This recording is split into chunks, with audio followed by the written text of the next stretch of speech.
Last lecture में हमने arithmetic operators को समझा था। इस लेक्चर में हम असाइनमेंट ऑपरेटर्स को समझने वाले। असाइनमेंट ऑपरेटर्स को ऑलमोस्ट हर उस प्रोजेक्ट में यूज़ किया जाता है जिसमें नंबर्स होते हैं, जिसमें नंबर्स के ऊपर काम किया जाता। जैसे कि यहाँ पे गेम में ये करेक्टर है और इस करेक्टर के खुद के यहाँ पे स्कोर है। अब स्कोर को आपने अपडेट करना है। जैसे ही ये यहाँ पे इस कॉइन को उठाएगा, कॉइन के अकॉर्डिंगली आपने इसके स्कोर को अपडेट करना है। अब स्कोर को कैसे अपडेट किया जाता, इसके लिए आपको आना चाहिए असाइनमेंट ऑपरेटर। कि वेरिएबल में पहले यहाँ पे 1500 था, इसने यहाँ पे कॉइन उठा लिया, मान लो 10 का पॉइंट ऐड कर लो, यहाँ पे कॉइन उठा के इसने फिर 10 का पॉइंट इसमें ऐड करना है। सेम इसी तरह आपने इस स्कोर को अपडेट करते जाना है। स्कोर को अपडेट करना और without removing the old value को रिमूव किए बिना स्कोर को अपडेट करना या तो वेरिएबल के डेटा को अपडेट करना, यही चीज़ आपको सिखाती है assignment operator. Assignment operator projects जैसे कि ई कॉमर्स टाइप प्रोजेक्ट आप बना रहे हो, उसमें भी असाइनमेंट ऑपरेटर्स का यूज़ किया जाता। करेंसी कन्वर्टर में भी असाइनमेंट ऑपरेटर्स का यूज़ किया जाता। तो चलो समझते हैं कि असाइनमेंट ऑपरेटर क्या होता है और ये कैसे काम करता है और कितने टाइप के असाइनमेंट ऑपरेटर्स एग्जिस्ट करती है पाइथन की दुनिया में। पाइथन के इस लेक्चर में हम असाइनमेंट ऑपरेटर्स को समझने वाले हैं। कितने टाइप के असाइनमेंट ऑपरेटर्स होते हैं वो समझने वाले, असाइनमेंट ऑपरेटर्स कैसे काम करते हैं ये समझने वाले, और लास्ट में वालरस ऑपरेटर को समझने वाले हैं। और ये नया ऑपरेटर है जो कि पाइथन 3.8 वर्जन में लॉन्च किया गया। पर याद रख लो, अगर आप इन चीज़ों को अच्छे से समझते हैं तो ये नीचे आपके लिए चैलेंजेस वेट कर रहे हैं। इन चैलेंजेस को आप अच्छे से परफॉर्म कर सकते हो और सोल्व कर सकते हो अगर इनकी नॉलेज आप ठीक से रखोगे। गौर से देखना इस लेक्चर को और स्टार्ट करते हैं असाइनमेंट ऑपरेटर से कि असाइनमेंट ऑपरेटर होता क्या है। सबसे पहला question, what are assignment operators? Assignment operators होते क्या है? एक सिंपल से डेफिनेशन से इसको समझना चाहेंगे। असाइनमेंट ऑपरेटर का सिंपल काम है वेरिएबल के इनसाइड वैल्यू को स्टोर करना या तो फिर असाइन करना। यह असाइनमेंट ऑपरेटर का काम है। और वैल्यू को अपडेट करना वेरिएबल के इनसाइड वैल्यू को अपडेट करना या तो स्टोर करना। और भी अगर हम इसे सिंपल वर्ड्स में डिफाइन कर ले तो हम ये कह सकते हैं कि वैल्यू को वेरिएबल में रखना या तो फिर बदलना, ये काम होता है असाइनमेंट ऑपरेटर्स का। अब इसे रियल लाइफ एग्जांपल के साथ समझते हैं। जैसे कि सोचिए आपके वैलेट में 1000 रुपीज़ है। अब इसको प्रोग्रामिंग में कैसे लिखा जाता? प्रोग्रामिंग में हम वैलेट नाम का वेरिएबल बना लेंगे, असाइनमेंट ऑपरेटर का यूज़ करेंगे और 1000 इसे दे देंगे। अब इसमें वैलेट क्या है तो मैं कहूँगा wallet is equals two variable. यह हमारे वेरिएबल का नाम है या वेरिएबल है। इसमें ये इक्वल क्या है? Equal is equals to assignment operator. Equal हमारे पास एक असाइनमेंट ऑपरेटर है और 1000 क्या है? 1000 हमारे पास वैल्यू है। और हम यहाँ पे कह रहे हैं कि इस 1000 को स्टोर कर लो वैलेट में। यही चीज़ तो यहाँ पे कहा जा रहा है, वेरिएबल के इनसाइड वैल्यू को स्टोर करना या तो फिर असाइन करना। इसके लिए हम यूज़ करते हैं असाइनमेंट ऑपरेटर्स का। टाइप्स ऑफ असाइनमेंट ऑपरेटर, और आपने यहाँ पे समझ लिया असाइनमेंट ऑपरेटर का काम क्या है। तो टाइप्स ऑफ असाइनमेंट ऑपरेटर्स, कितने टाइप के असाइनमेंट ऑपरेटर्स होते हैं? सबसे पहला असाइनमेंट ऑपरेटर है हमारे पास जिसका नाम खुद असाइनमेंट ऑपरेटर है, और इसके थ्रू हम वैल्यू को असाइन करके देते हैं वेरिएबल को। और जैसे कि इसका एग्जांपल देख लेते हैं। लास्ट टाइम आपने इसका प्रैक्टिस बहुत सारा किया हुआ है, पर फिर भी नेम इक्वल्स टू, मैंने यहाँ पे स्टोर किया इसमें नसीब खान। यहाँ पे क्या हो रहा है कि हम यहाँ पे नसीब खान को असाइन करके दे रहे हैं, किसको? नेम को। एक और एग्जांपल देख लेते हैं यहाँ पे, जैसे कि एज इक्वल्स टू 22, और यहाँ पे फिर हम एक वैल्यू को असाइन करके दे रहे एज को। और इम्पोर्टेंट चीज़ जो कि आपने यहाँ पे नोट करना है, अगर आप मैथमेटिक्स के बैकग्राउंड से आ रहे हो तो वहाँ पे आपने इस इक्वल को ज़रूर इक्वलिटी के लिए यूज़ किया होगा। इक्वलिटी के लिए मतलब, जैसे कि मैंने यहाँ पे लिखा कि x इक्वल्स टू 10, नहीं, ये इक्वल्स टू नहीं होता। आप ये कह रहे हैं कि लेफ़्ट साइड बराबर है राइट साइड का, नहीं, आप गलत हो। प्रोग्रामिंग की दुनिया में इस इक्वल को हम असाइनमेंट के लिए यूज़ करते हैं। असाइनमेंट मतलब जैसे कि ये 10 स्टोर कर लो x में, तो ये जो इक्वल ऑपरेटर है ये यहाँ पे इक्वलिटी चेक करने के लिए यूज़ नहीं किया जा रहा, ये वैल्यू को असाइन करने के लिए यूज़ किया जा रहा है। तो इस चीज़ का आपने यहाँ पे ज़रूर ख्याल रखना है। यहाँ पे ये मत सोचना कि x बराबर है 10 का, नहीं, हम कह रहे हैं कि x में स्टोर कर लो 10 को। वेरिएबल की जो वैल्यू है वो कभी भी फिक्स नहीं रहती, तो आप इजीली वेरिएबल की वैल्यू अपडेट कर सकते हैं पाइथन में। कैसे? जैसे कि मेरे पास यहाँ पे स्कोर नाम का वेरिएबल है और स्टार्ट में स्कोर हमने 0 रखा। बाद में मान लो हमने करेक्टर को कुछ चैलेंज दे दिए हैं, वो चैलेंज वो पूरा कर लेता है तो स्कोर को अपडेट करना चाहेंगे। हमने यहाँ पे कर लिया 50, बाद में उसने एक और चैलेंज पूरा कर लिया तो इसको हमने कर लिया यहाँ पे 100। उसने एक और चैलेंज पूरा कर लिया, उसके बाद उसका स्कोर बन चुका है मान लो 2000। अब एक चीज़ जो कि आपने यहाँ पे याद रखनी है, अगर आप ये सोच रहे हैं कि पुरानी वैल्यू ये थी, नई वैल्यू ये हो गई, उसके बाद ये वैल्यू इसके साथ ऐड हो गई है, उसके बाद ये वैल्यू इसके साथ ऐड हो गई है, पर आप गलत हो। आप यहाँ पे असाइनमेंट ऑपरेटर का सिर्फ यूज़ कर रहे हो, तो असाइनमेंट ऑपरेटर का काम क्या है? एक दफ़ा 0 इसने स्टोर कर लिया, फिर अपडेट कर लिया 50 के साथ, फिर अपडेट कर लिया 100 के साथ, फिर अपडेट कर लिया 2000 के साथ। तो याद रख लो, ये जो आपके पास वैल्यू है इसको रिप्लेस किया गया इसके थ्रू, फिर इसे रिप्लेस किया गया इसके थ्रू, इसे रिप्लेस किया गया इसके थ्रू। तो इसका मतलब एक ही वेरिएबल था, एक दफ़ा उसमें 0 था, फिर 0 को मिटाया गया इसमें 50 स्टोर हुआ, फिर 50 को मिटाया गया इसमें 100 स्टोर हुआ, फिर 100 को मिटाया गया इसमें इस वक्त जो स्टोर्ड है वो 2000। अगर हम इसे प्रिंट करते हैं तो हमें प्रिंट में मिलना चाहिए प्रिंट स्कोर। प्रोग्राम को करते हैं यहाँ पे रन, तो देख लो हमें यहाँ पे फाइनल रिजल्ट स्कोर वाले वेरिएबल का 2000 मिल रहा है। पर कभी कभार हमें ज़रूरत पड़ती है कि हम यहाँ पे स्कोर में पुरानी वैल्यू को भी रखना चाहते हैं और इसमें नया वैल्यू अपडेट करना चाहते हैं। जैसे कि इस केस में मेरे पास फाइनल वैल्यू जैसे कि पहले 0 थी, फिर 50 आ गई, फिर 50 में मुझे ये 100 को अपडेट करना है, तो ये हो गए 150, और उसके बाद यहाँ पे ये 2000 इसमें अपडेट करना है, तो ये हो जाएगा 2150। तो मुझे कुछ ऐसा रिजल्ट चाहिए जैसे कि लाइव आपके सामने स्कोर अपडेट होती है कि पहले स्कोर था 0, फिर 1 हो गया, फिर 2, 3, 4, 5, 6। तो इसके लिए आप सिर्फ और सिर्फ असाइनमेंट ऑपरेटर यूज़ नहीं कर सकते। अगर आप चाहते हो कि वैल्यू के साथ मुझे पुरानी वैल्यू भी चाहिए, नया वैल्यू इसमें अपडेट करना है, पुरानी वैल्यू में नए वैल्यू को ऐड करने का प्रोसेस कुछ यूँ रहेगा। जैसे कि मान लो आपका वैलेट है और उसमें 1000 रुपीज़ है। अब आपको आपकी सैलरी मिल चुकी है, मान लो वो 25,000 है। अब टोटल आपके वैलेट में कितना होना चाहिए? ज़ाहिर बात है 1000 ये है, 25,000 ये है, तो 26,000 होने चाहिए। तो नेक्स्ट मैं यहाँ पे वैलेट नाम का वेरिएबल वापस कॉल करूँगा और कहूँगा कि इसमें वैलेट के खुद के पैसे प्लस इसमें सैलरी अपडेट कर लो। तो इसमें हम पुराने वैल्यू को भी स्टोर कर रहे हैं और नया वैल्यू भी इसमें अपडेट कर रहे हैं। अब ये दोनों जमा होके जो फाइनल वैल्यू है वो 26,000 स्टोर कर लेगा वैलेट में। और इसके लिए प्रोग्राम एक दफ़ा रन करते हैं और देखना चाहेंगे वैलेट में क्या आ रहा है। प्रोग्राम को करते हैं यहाँ पे रन, तो यहाँ पे हम देख पा रहे हैं कि हाँ 26,000 इस वक्त वैलेट में आ रहा है। तो कुछ ऐसे आप पुराने वैल्यू को भी रख सकते हैं और नए वैल्यू को भी इसमें अपडेट कर सकते हैं। पर पाइथन इसके लिए आपको शॉर्टकट्स दे रहा है कि आप यहाँ पे वैलेट नाम का जो वेरिएबल है वो 2 दफ़ा रिपीट कर रहे हो, पर इसके लिए शॉर्टकट्स यूज़ कर लो।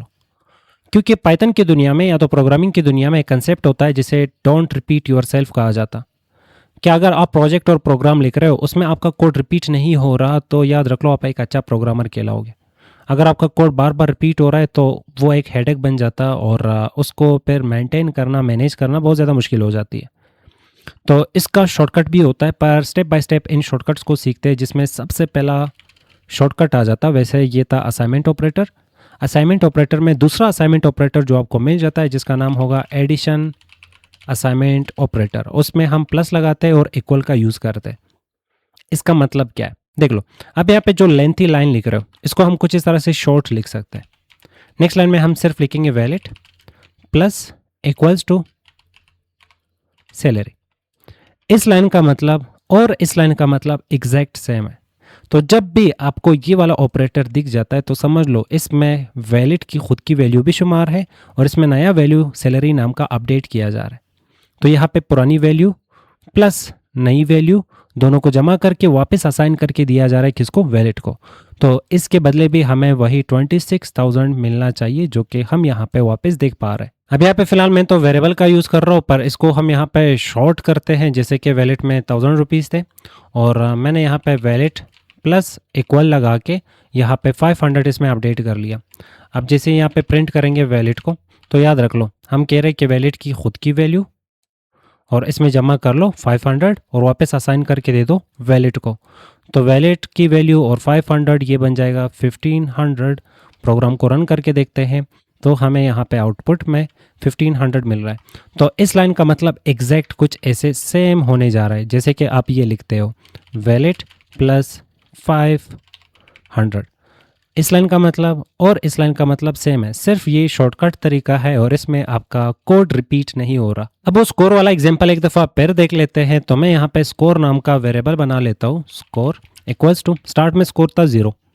अच्छा, नेक्स्ट स्कोर में हम स्कोर की वैल्यू और उसमें अपडेट करना चाहते हैं 10 को। सेम ऐसे ही मैं 3 दफ़ा इसे रिपीट कर लेता हूँ। अब याद रख लो, स्टार्ट में 0 था, इसकी खुद की वैल्यू और इस पर प्लस हुआ 10, तो ये वापस 10 ही होगा, क्योंकि 10 में 0 को प्लस कर लो तो वही 10 बनेगा। पर इसमें वापस इस पॉइंट पे 10 था पहले से स्कोर में, और इसके साथ 10 को जमा किया गया, तो ये होगा यहाँ पे 20। इस पॉइंट पे यहाँ पे स्कोर के पास 20 था और उसके साथ 10 जमा हुआ, तो ये हो गया आपके पास 30। अब अगर हम इसे प्रिंट करते हैं स्कोर को, तो फाइनल आउटपुट 30 मिलेगा। अब जैसे ये एडिशन असाइनमेंट था, सेम ऐसे ही सब्ट्रैक्शन असाइनमेंट भी होता है। तो थर्ड नंबर पे यहाँ पे रखना चाहेंगे सब्ट्रैक्शन असाइनमेंट। याद रख लो, पहले असाइनमेंट लगा के फिर माइनस लगाना, ये चीज़ एग्जिस्ट नहीं करती पाइथन की दुनिया में। तो सबसे पहले माइनस किया जाएगा, फिर असाइन किया जाएगा। तो कुछ ऐसे आपने सब्ट्रैक्शन असाइनमेंट और एडिशन असाइनमेंट और बाकी असाइनमेंट ऑपरेटर्स को आपने मेंशन करना है और लिखना है। यही इसका साइंटिक्स है। तो वापस यहाँ पे वैलिड नाम का एग्जांपल लेते हैं कि वैलिड में थे 1000 रुपीज़, इसमें से हमने खर्चा कर लिया 350 रुपये। तो यहाँ पे लिखते हैं वैलिड, आपसे माइनस हो जाएगा 350 रुपये। अब फाइनल आउटपुट वैलिड में क्या रहेगा ये हमने देखना है। फाइनल बैलेंस, प्रोग्राम को करते हैं रन, 350 रुपये निकाले गए तो 650 रुपये बचे। इस लाइन का मतलब और valid equals to valid minus 350, इन दोनों का मतलब एग्जैक्ट सेम है, सिर्फ ये लॉन्ग तरीका है और ये इसका शॉर्टकट तरीका है जो कि पाइथन हमें दे रहा होता। नेक्स्ट आ जाता है मल्टीप्लिकेशन असाइनमेंट। तो फोर्थ नंबर पे यहाँ पे मेंशन करते हैं मल्टीप्लिकेशन असाइनमेंट। मल्टीप्लिकेशन असाइनमेंट में सबसे पहले मल्टीप्लिकेशन का सिंबल और उसके बाद इक्वल सिंबल आ जाता है। तो यहाँ पे एक नंबर हमारे पास है, मान लो 4, और मुझे 4 को 3 के साथ मल्टीप्लाई करके वापस नंबर नाम के वेरिएबल में स्टोर करना है। तो लिखेंगे नंबर मल्टीप्लाई बाय 3। तो हम कह रहे हैं कि यहाँ पे ये जो नंबर है इसको मल्टीप्लाई कर लो 3 के साथ, वापस असाइन करके दे दो किसको, नंबर को। तो 4 का पहाड़ा 3 तक पढ़ लो, तो क्या आना चाहिए 12। प्रिंट करते हैं यहाँ पे नंबर को, तो देख लो हमें यहाँ पे 12 मिल रहा। अब इसका जो लॉन्ग फॉर्म है वो आपने कमेंट करना है कि इसका इक्विवेलेंट कोड क्या था। अगर हमें शॉर्टकट नहीं पता होता तो इसको हम कैसे लिखते अपने लॉन्ग कोड फॉर्म में। और उसके जस्ट बाद हमें मिल जाता है 5th नंबर पे डिवीजन असाइनमेंट। डिवीजन असाइनमेंट में स्लैश इक्वल आ जाता है। तो जैसे कि हमारे पास यहाँ पे नंबर में 100 स्टोर है, हम चाहते हैं कि इसको 5 पे डिवाइड करना है और जो भी आंसर रहे वो वापस नंबर में स्टोर किया जाए। तो इसके लिए मैं यहाँ पे नंबर स्लैश इक्वल टू 5, हम कह रहे कि इस 100 को डिवाइड कर लो 5 बंदों पे, वापस जो आंसर आएगा उसको आपने स्टोर करना है नंबर नाम के वेरिएबल में। अब प्रिंट करते हैं फाइनल आउटपुट, प्रोग्राम को करते हैं रन। तो हमें इसके बदले 20 मिलना चाहिए, जो कि हम यहाँ पे 20 देख पा रहे हैं। हाँ, यहाँ पे जो आपके पास डिवीजन सिंबल है ये फ्लोट में आपको फाइनल आउटपुट दे रहा होता। अब ये जो कोड है ये इक्विवेलेंट है आपके इस कोड का और इस कोड का एग्जैक्ट सेम मतलब है। और ऐसे ही फ्लोर डिवीजन असाइनमेंट काम करता है। तो यहाँ पे लिखते हैं 6 नंबर पे फ्लोर डिवीजन असाइनमेंट, और इसका यहाँ पे जो सिंबल होता है, करेक्टर होता है, वो डबल स्लैशेस और इसके बाद इक्वल सिंबल। अब जो फ्लोर डिवीजन ये आपको इंटीजर में और जो डिवीजन है वो आपको फ्लोट में आंसर और रिजल्ट दे रहा होता। तो सिंपल हमने यहाँ पे डबल इक्वल्स लगाने बस। इस लाइन का मतलब और इस लाइन का मतलब एग्जैक्ट सेम है। हमें आंसर में यहाँ पे 20 मिला विद फ्लोटिंग पॉइंट, पर मैं इस लाइन को यहाँ पे कमेंट करता हूँ। अब यहाँ पे हमें आंसर मिलेगा वही एग्जैक्ट सेम 20, क्योंकि ये भी डिवीजन का काम करता है पर ये फ्लोट को हटाता है।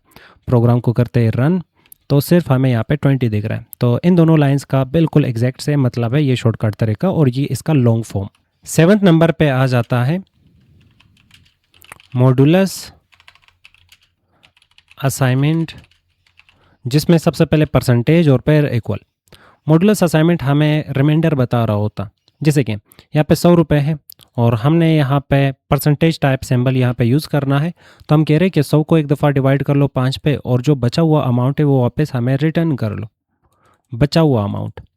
तो इसके बदले वैसे जब डिवीज़न हम कर रहे थे तो 20 हमें मिल रहा था, पर यहाँ पे जब पूरा पूरा 100 डिवाइड हो रहा है 5 पे तो मॉडुलस हमें यहाँ पे रिमाइंडर में 0 दे देगा। प्रोग्राम को करते हैं रन तो हमें यहाँ पे 0 दिख रहा होगा। वहीं पे मैं यहाँ पे लिख लेता हूँ 7 कि 100 को 7 बंदों पे डिवाइड कर लो और जो बचा वो हमें रिटर्न कर लो। प्रोग्राम को करते हैं रन तो कहा जा रहा है यहाँ पे 2 बचा। और सेम ऐसे ही इसको अगर हम शॉर्ट कर लें, जैसे कि मान लो मैंने 9 कर लिया और मैं चाहता हूँ कि 9 को डिवाइड कर लो 2 बंदों पे। अब जब 9 को डिवाइड किया जाएगा 2 बंदों पे तो आंसर देख लो, 2 4 ज़ा 8, रिमाइंडर 1। अब प्रोग्राम को करते हैं रन तो रिमाइंडर यहाँ पे 1 बच चुका है। तो इस लाइन का मतलब और इस लाइन का मतलब एग्जैक्ट सेम है। तो आप ऐसे कोड को लिख सकते हो या तो फिर ऐसे, पर पाइथन हमें शॉर्टकट्स दे रहा है तो हमें शॉर्टकट्स को फॉलो करना चाहिए और प्रोफेशनल अपने कोड में इसी चीज़ को यूज़ करते हैं, तो हमें भी यही चीज़ यूज़ करनी चाहिए। 8th नंबर पे आ जाता है यहाँ पे एक्सपोनेंट असाइनमेंट, जिसमें हमने सबसे पहले डबल स्टार लगाने हैं और इसके बाद इक्वल। अब इसको कोड के साथ समझते हैं। तो हमारे पास नंबर नाम का वेरिएबल पहले से मौजूद है। मैं कहना चाह रहा हूँ यहाँ पे कि मेरे पास 2 है और 2 का पावर 3, तो मतलब 2 मल्टीप्लाई बाई 2 मल्टीप्लाई बाई 2, 2 2 ज़ा 4, 4 2 ज़ा 8, तो आंसर हमें 8 मिलना चाहिए। तो यहाँ पे पहले से हमारे पास 2 है और उसका पावर 3 है, पर यहाँ पे मॉडुलस की जगह पे 2 दफ़ा स्टार आ जाएगा और यहाँ पे भी हम 2 दफ़ा स्टार लगाना चाहेंगे। तो इस लाइन का मतलब और इस लाइन का मतलब एग्जैक्ट सेम होने जा रहा है। प्रोग्राम को करते हैं रन तो हमें 8 मिलना चाहिए और हम यहाँ पे 8 देख पा रहे हैं। अब देखते हैं कि हमने कितने टाइप के असाइनमेंट ऑपरेटर्स को कवर कर लिया। तो सबसे पहले हमने सिंपल टाइप का असाइनमेंट ऑपरेटर देखा जो कि वैल्यू को असाइन करने में हमारा हेल्प कर रहा होता है, और उसके बाद हमने देखा कि वेरिएबल के वैल्यू को हम अपडेट भी कर सकते हैं। पर इसमें एक प्रॉब्लम थी कि अगर किसी वेरिएबल में 10 स्टोर्ड है, मैं चाहता हूँ उसमें 20 भी आना चाहिए, मुझे फाइनल आउटपुट 30 मिलना चाहिए। तो जब हम सिंपल इक्वल के थ्रू ये काम कर रहे थे तो उसमें सिर्फ हमें 20 मिल रहा था, ये पुरानी वैल्यू ज़ाया हो रही थी। पर अगर हमें पुरानी वैल्यू भी चाहिए, उसके साथ डिफरेंट ऑपरेशन भी परफॉर्म करने हैं, तो उसके लिए ये असाइनमेंट ऑपरेटर्स हमारा हेल्प कर रहे होते हैं। जिसमें पहला देखा कि एडिशन असाइनमेंट, नई वैल्यू को ऐड कर लो पुरानी वैल्यू के साथ और वापस रीअसाइन कर लो। नई वैल्यू को माइनस कर लो पुरानी वैल्यू के साथ और फिर वापस रीअसाइन कर लो। और नई वैल्यू को आपने मल्टीप्लाई करना है पुरानी वैल्यू के साथ और वापस रीअसाइन करना है। और नई वैल्यू को आपने डिवाइड करना है पुरानी वैल्यू के साथ और फिर रीअसाइन। और सेम ऐसे अगर आपको फ्लोटिंग पॉइंट नहीं चाहिए तो फ्लोर डिवीजन जैसे असाइनमेंट ऑपरेटर का यूज़ कर सकते हैं। अगर हमें रिमाइंडर चाहिए होगा तो मॉडुलस असाइनमेंट ऑपरेटर, और सेम ऐसे ही पुरानी वैल्यू के साथ नए वैल्यू को हमने एज अ पावर यूज़ करना है तो एक्सपोनेंट असाइनमेंट ऑपरेटर का हम यूज़ कर सकते हैं। इस वक्त आपने जितने भी एग्जाम्पल देखे उसमें इसका अलग यूज़ देखा, इसका अलग यूज़ देखा, इसको अलग, मतलब इन सभी को हमने अलग अलग प्रैक्टिस किया। पर कभी कभार ऐसे भी हमारे पास केस आ सकता है जहाँ पे एक सिंगल प्रोजेक्ट में सभी असाइनमेंट ऑपरेटर्स की हमें नीड पड़े, तो सारे असाइनमेंट ऑपरेटर्स एक सिंगल वेरिएबल के ऊपर भी हम यूज़ कर सकते हैं। जैसे कि हमारे पास यहाँ पे बैलेंस नाम का एक वेरिएबल है और उसमें 1000 है। अब मान लो मुझे 500 रुपये और मिले तो मैंने लिखा बैलेंस प्लस इक्वल्स टू 500। अब यहाँ पे बैलेंस कितना हो चुका होगा, ज़ाहिर है 1500। अच्छा, नेक्स्ट पॉइंट पे मान लो मुझे बैलेंस में से कुछ खर्च करना था तो बैलेंस माइनस इक्वल मैंने 200 रुपये इसमें से खर्च कर लिए। अब कितना बचा, 1300। नेक्स्ट पॉइंट पे मान लो मेरी लॉटरी निकल गई तो बैलेंस को हम मल्टीप्लाई करते हैं 2 के साथ। तो पहले थे हमारे पास 1300 रुपये, लॉटरी निकली 1300 की और, तो ये हो गए 2600 रुपये। अब मुझे खैरात करना है, इन सबको डिवाइड करना है मान लो 5 लोगों में, तो मैंने यहाँ पे लिखा बैलेंस को डिवाइड कर लो 5 लोगों में। तो हर एक इंसान को कितना मिलना चाहिए, फाइनल आउटपुट हमें क्या मिलना चाहिए। तो देख लो यहाँ पे आ गया आपका 2600 और इसे 5 पे डिवाइड करना है। तो सबसे पहले ये जो 2 ज़ीरो है इनको ऊपर लेके जाते हैं और उसके बाद पहाड़ा इतना पढ़ना है कि 26 आ जाए। 26 तो नहीं आता, पर 5 5 25 आ सकता है। तो अगर आप यहाँ पे 2 ज़ीरो नीचे वापस लगा लो, तो 500 तक अगर 5 का पहाड़ा पढ़ते हो तो 2500 आ सकता है उसमें। ये ज़ीरो नीचे आ जाएगा, ये ज़ीरो नीचे आ जाएगा, और 6 में से 5 निकाल दो, 1 आ जाएगा। ये दोनों एक दूसरे को काट लेगा। अब 100 रुपये बचे। 100 रुपये को और हमने यहाँ पे 5 बंदों पे डिवाइड करना है। तो ये हो जाएगा यहाँ पे 5 का पहाड़ा 20 तक पढ़ लो, आपके पास 100 आ जाएगा। तो फाइनल आउटपुट क्या मिलना चाहिए? 520, पर हम डिवीज़न कर रहे हैं तो 520.0 कुछ ऐसा आउटपुट हमें मिलना चाहिए। तो चलो प्रिंट करते हैं यहाँ पे बैलेंस को, प्रोग्राम को करते हैं रन। अब फाइनल आउटपुट हमारे पास 520 आ चुका है, पर मान लो मुझे यहाँ पे भी आंसर देखना है कि क्या सच में 2600 हो चुका है, सच में 1300, या सच में 1500। तो मल्टीपल कर्सर्स बना के यहाँ पे लिखते हैं प्रिंट बैलेंस को इन पॉइंट्स पे भी आपने प्रिंट करना है। तो अब वापस प्रोग्राम को करते हैं रन।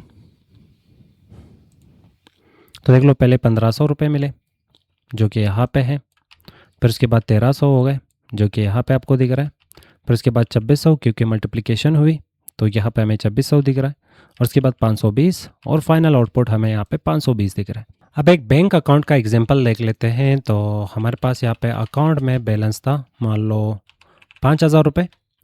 अब मैंने 1000 रुपये अकाउंट में और डाल दिए, तो अकाउंट को अपडेट करना चाहेंगे 1000 रुपये के साथ। अब मैंने इसमें से 3000 रुपये खर्च कर लिए, तो अकाउंट में से हमने माइनस करना है 3000 रुपये। अगर आप सिंपल ये सोच रहे हैं कि यहाँ पे ये एडिशन के लिए सिर्फ यूज़ होगा, नहीं, ये यहाँ पे ये जो नया वैल्यू है वो पुराने वैल्यू के साथ ऐड करेगा। उसके बाद वापस जो भी आउटपुट नया वैल्यू जनरेट होगी, अपडेटेड वैल्यू जनरेट होगी, उसको उठा के इसमें स्टोर कर लेगा। सेम एग्जैक्ट काम यहाँ पे हो रहा है। और प्रोग्राम को रन करने से पहले अकाउंट को प्रिंट करके रन करते इसे, तो हमें यहाँ पे 3000 रुपये दिख रहे होंगे। सेम ऐसे ही आप स्कोर के साथ खेल सकते हो। जैसे कि स्कोर था किसी यूज़र का 0, बाद में स्कोर को हमने अपडेट कर लिया 10 के साथ, फिर मान लो स्कोर को हमने अपडेट कर लिया 30 के साथ। अब फाइनल आउटपुट क्या होना चाहिए? 10 थे, 30 और ऐड हो गए, ये हो गए 40, 40 मिल रहा है। मान लो उसने कोई गलती कर ली गेम में, तो स्कोर में से हमने उसमें माइनस कर लिया 10 को। अब अगर 40 है तो 10 माइनस हो जाएगा उसमें से, तो कितना बचा? 30। अब एक फाइनल एग्जांपल देख लेते हैं। जैसे कि एक एम्प्लॉय है, उसकी सैलरी के साथ हमने एडिशन करना है। तो एम्प्लॉय की सैलरी यहाँ पे लिखते हैं सैलरी। मान लो उसकी सैलरी है 50,000 रुपये। अब उसको बोनस देना है अच्छा काम करने की वजह से, तो मैंने कहा आपकी सैलरी में हम ऐड करते हैं 5000 रुपये को। अब फाइनल हमने आउटपुट को प्रिंट करना है, तो यहाँ पे लिखते हैं सैलरी। पुराने वैल्यू के साथ नए वैल्यू जोड़ी गई, वापस स्टोर किया गया उसे सैलरी वाले वेरिएबल में। प्रोग्राम को करते हैं रन, तो 55,000 हमें यहाँ पे आंसर मिल जाएगा। तो उम्मीद करता हूँ इस पॉइंट पे आपसे तो कोई भी गलती नहीं होगी असाइनमेंट ऑपरेटर्स को यूज़ करते, क्योंकि हमने डिफरेंट टाइप के इसके एग्जांपल्स और कोड एग्जांपल रियल लाइफ के साथ भी देख लिया। अब कुछ कॉमन मिस्टेक्स की बात करते हैं, जिसमें सबसे पहला मिस्टेक आ जाता है अगर आप साइंटिक्स को ठीक से फॉलो नहीं करते। जैसे कि मान लो एक्स पहले से एग्जिस्ट करती है, और नेक्स्ट लाइन में आप लिखते हो एक्स में जमा कर लो 10 को, पर 10 आपने नेक्स्ट लाइन में शिफ्ट कर लिया, तो ये गलत कोड रहेगा, क्योंकि यहाँ पे आप साइंटिक्स को ठीक से फॉलो नहीं कर रहे। इंटर का मतलब होता है, अगर आप फॉर्मेटिंग के लिए यहाँ पे नेक्स्ट लाइन में इंटर कर रहे हो, तो पाइथन इसके बदले देख लो आपको एरर दे रहा है, expected expression to the right of the operator. Pylance कह रहा है कि यहाँ पे ऑपरेटर के राइट साइड पे हम किसी नंबर को या वैल्यू को एक्सपेक्ट कर रहा है, या एक्सप्रेशन को एक्सपेक्ट कर रहा है, पर आप यहाँ पे नेक्स्ट लाइन में लिख रहे हो नंबर को, तो ये गलत है। नंबर यहाँ पे आना चाहिए, ना कि नेक्स्ट लाइन में। अब बात करते हैं मिस्टेक नंबर 2 की। तो किसी भी चीज़ के एग्जिस्टिंग से पहले आप उसको यूज़ नहीं कर सकते। मतलब जैसे कि एक्स मौजूद ही नहीं है, मैं यहाँ पे एक्स को यूज़ कर रहा हूँ, किसको 10 दे दो। स्कोर नाम का कुछ है ही नहीं, मैं उसमें से माइनस कर रहा हूँ 10 को, तो ये गलत है। स्टार्ट में डायरेक्टली आप ये चीज़ ऑपरेट नहीं कर सकते। इसका रियल तरीका क्या होगा? करेक्ट साइंटिक्स के एक्स पहले बना लो उसके बाद स्कोर नाम का कुछ बना लो, उसमें वैल्यू स्टोर कर लो, तब माइनस कर लो। जैसे कि यहाँ पे मैंने 30 स्टोर कर लिया। ये करेक्ट सिंटैक्स है। पहले आपने स्कोर नाम का वेरिएबल बनाया, फिर उसके साथ काम कर रहे हो। एक्स नाम का वेरिएबल बनाया, फिर उसके साथ काम कर रहे हो। डायरेक्ट ये काम करना गलत रहेगा। और मिस्टेक नंबर 3 के अगर आप ये सोचते हैं कि इसका सिंपल मतलब एडिशन होती है, तो ये गलत है। जैसे कि मेरे पास यहाँ पे बैलेंस नाम का वेरिएबल है, उसमें 10,000 रुपये थे। नेक्स्ट लाइन में मैंने लिखा कि बैलेंस में से माइनस कर लो 5,000 को। और याद रख लो, इसका सिंपल मतलब माइनस नहीं होता। इसका काम क्या है कि बैलेंस की वैल्यू को उठा लो, उसमें से माइनस कर लो 5,000 को, और फिर वापस यहाँ पे जो भी फाइनल रिजल्ट रहेगा वो वापस आपने स्टोर करना है वही सेम वेरिएबल में।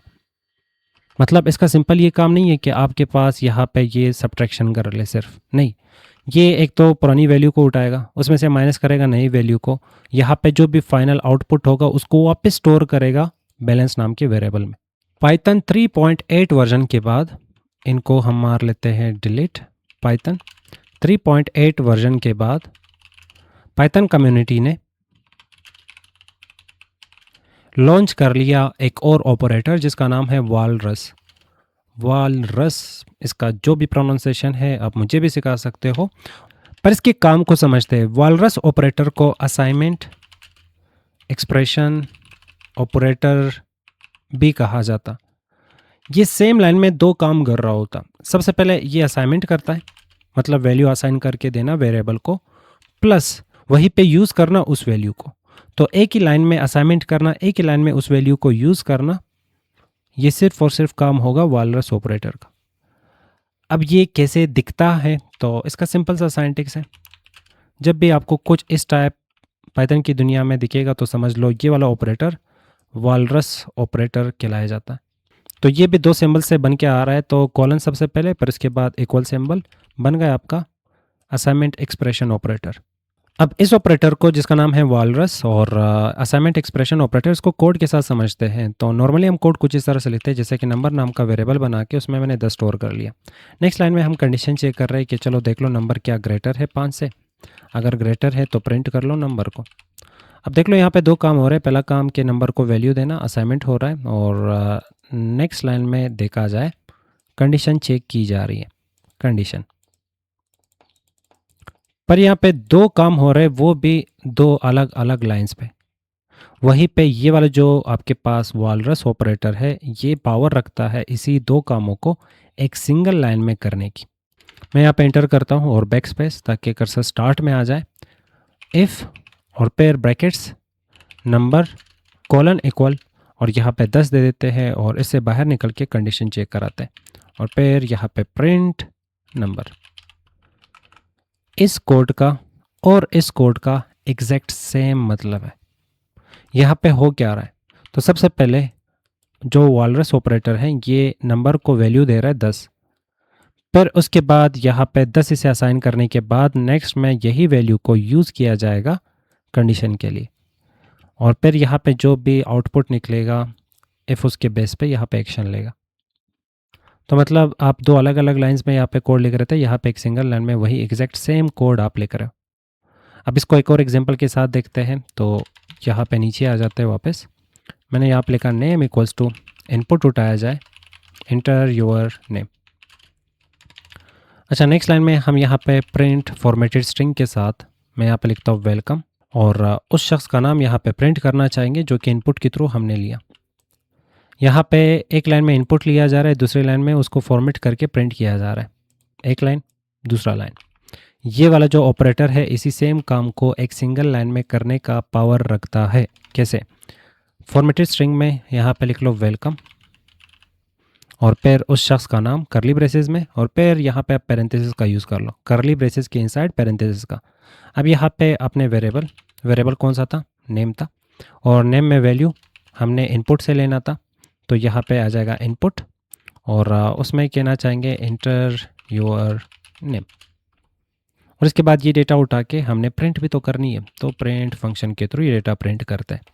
इस कोड का काम और इस कोड का काम एग्जैक्ट सेम है, दोनों में कोई भी फ़र्क नहीं है। पर हाँ, ये कोड इंसान को कंफ्यूज कर लेता है, तो उसकी बजाय आप ये कोड अगर लिखते हो तो इसमें आपका जो कोड है वो रीडेबल है बनिस्बत इस कोड का। और आपने पाइथन की दुनिया में कुछ नया सीखा, वालरस ऑपरेटर।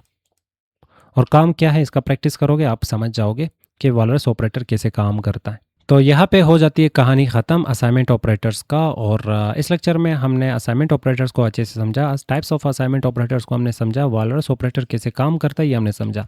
अब आपके लिए चैलेंजेस वेट कर रहे हैं। Challenge number 1, predict the output. Coins में 50 था, फिर एडिशन असाइनमेंट का यूज़ करके इसमें 25। अब फाइनल आउटपुट बता दो कि इसका आंसर क्या होगा। उसके बाद क्वेश्चन नंबर 2, बैलेंस था 3000 रुपये, उसमें से सब्ट्रैक्शन इक्वल का यूज़, फिर सब्ट्रैक्शन असाइनमेंट ऑपरेटर का यूज़ किया गया, तो फाइनल आउटपुट क्या रहेगा बैलेंस का। और प्रेडिक्ट द आंसर, नंबर था 8, फिर मल्टीप्लिकेशन असाइनमेंट का यूज़ किया गया, फाइनल आउटपुट क्या रहेगा। Next, what is the output, marks थे यहाँ पे 100, फिर फ्लोर डिवीजन असाइनमेंट का यूज़ किया गया, फाइनल आउटपुट मार्क्स में क्या होगा। और फिर आपने एक प्रोग्राम क्रिएट करना है।